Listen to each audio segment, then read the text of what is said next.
10 years ago, Audi showed the world what it was capable of.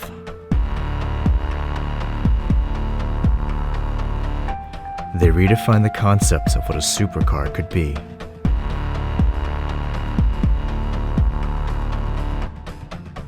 And gave us an icon that revolutionized the automotive industry for years to come. This is the second generation of the legendary Audi R8.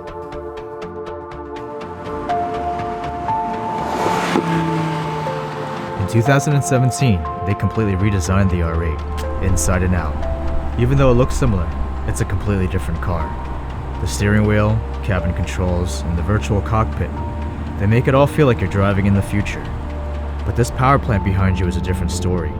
It's one of the last remnants of classic supercar technology, something that might be the last of its kind.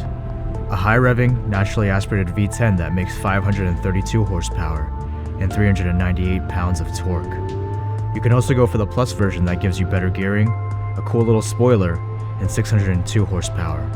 But it'll cost you an extra 27 grand. Either car would do a good job at putting a smile on my face when I drive. Unfortunately, they no longer offer the bargain V8 version, which is sad because that's what made the original R8 so popular. An affordable, good-looking supercar with respectable performance that you could drive every day. But this new car upholds most of that legacy. It still has a lot of curb appeal. And the standard model still makes for an excellent touring car. At the end of the day, 160 grand is nothing to scoff at. But with the way things have been going, this price of entry is starting to seem a little bit more common. Anyway, onward to Atco.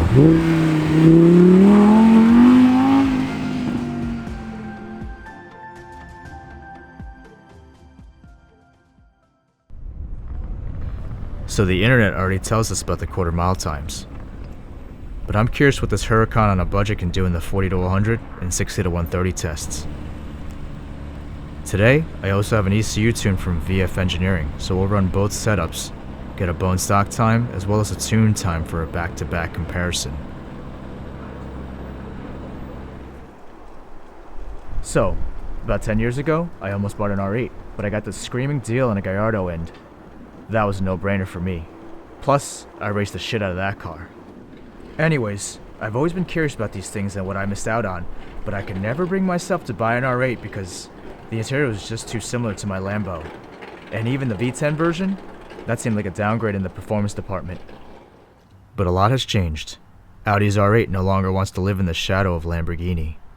It wants to be its own man. So I wonder if this new car can outrun its old Italian cousin in a straight line. Let's find out.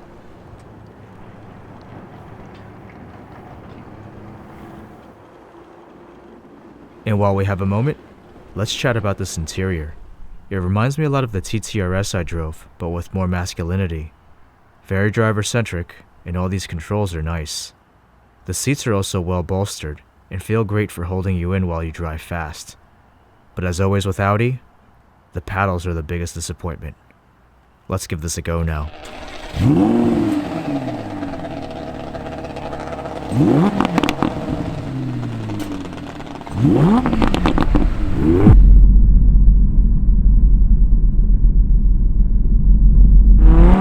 So this is going to be stock with Sport Auto.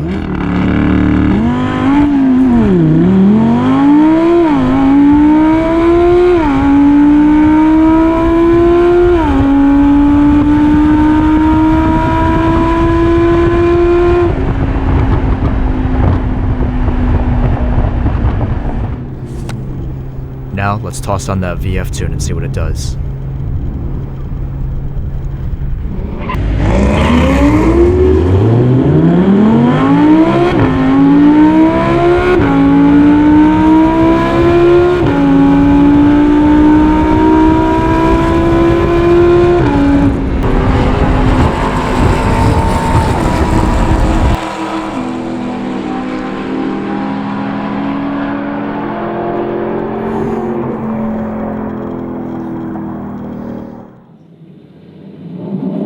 For shits and giggles, let's run it in full manual.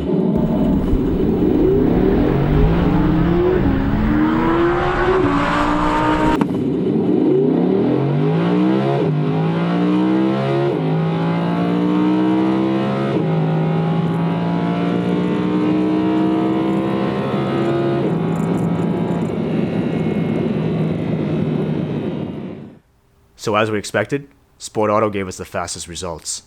But let's take a look at those bone stock times first. 40 to 100 happened in 5.03 seconds, and 60 to 130 in 8.8. That's over a full second faster than the 520 horsepower Gallardo. I guess this V10 has come a long way since those days. Them pre-LP Gallardos were dogs in terms of performance though. Alright, now let's take a look at the times with the tune.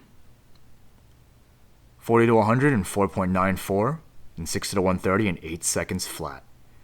Impressive for just a tune on a naturally aspirated engine. I remember when I did full bolt-ons in my Gallardo and I was happy to gain 30 horsepower. This VF tune puts you right around 600 at the crank, which is almost a 70 horsepower gain with software alone. Judging by those results, I believe it. Now you might also be wondering about this V10 Plus version, which also makes around 600 brake horsepower. But if you get the standard model, get a tune, and make around the same power levels, you'll still be a hair slower because the V10 Plus has more aggressive gearing. I hear it's about a mile per hour faster in the quarter than this tune version, and I reckon it'd probably run a 7.8 or 7.9 60 to 130. So there you have it. Audi's flagship supercar is fast, but not as fast as a Z06 or a Hellcat. But if you get the tuned model or the V10 Plus, you might have a shot.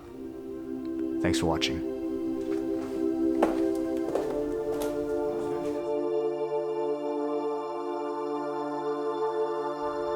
Special thanks to John Dong for coming through with his beautiful R8. If you like this video, hit thumbs up and leave a comment below. If you're new to the channel, mash that subscribe button for cool car content every Thursday.